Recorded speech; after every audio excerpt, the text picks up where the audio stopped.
When dismissive avoidants start to fault find, nitpick, and find the icks in their partner when they're in a relationship, you're in troubled waters.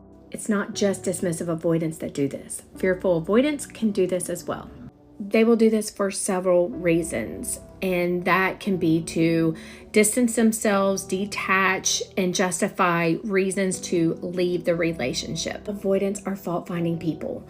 They will focus on the negatives and the things that they are dissatisfied with, their partner and the relationship, rather than focusing on the positives. They will start fault-finding and criticizing their partners for small, insignificant differences in behaviors. They'll complain about how you eat, how you dress, how you talk.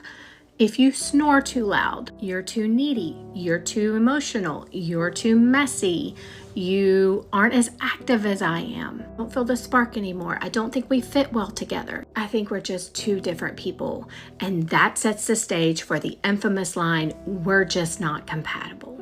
They will also fault find by comparing their current partner to their past relationships, especially the one that got away, the Phantom Ex. The current partner will never measure up to the lost love that they once had. Avoidance will fault find for several reasons, and one of the main reasons that they will fault find is a way to self-protect and to create emotional distance because of their deep-seated fear of emotional intimacy and connection and vulnerability. The second reason is it's a subconscious defensive coping mechanism for them. By criticizing and fault finding their partner, it is a way for them to deflect the attention off of themselves and their own insecurities and inadequacies. Third reason is it's a learned behavior from their parents or caregivers growing up.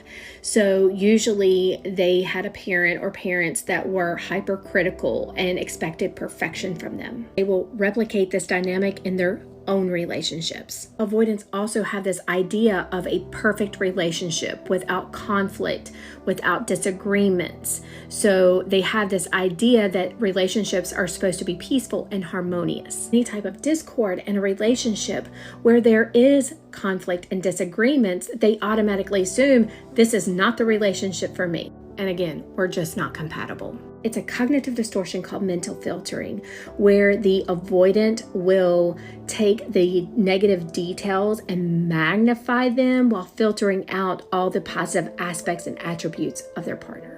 And this is where I work with avoidants to help them rewire and reframe these thought processes, their behaviors and subconscious beliefs, where they start to look at the positives of their partner and what drew them to this person to begin with, instead of focusing on their negatives, because we all have faults, flaws, and shortcomings. It takes time, but with the right tools, even dismissive avoidance and fearful avoidance can become secure. And as always, let me know your thoughts in the comments.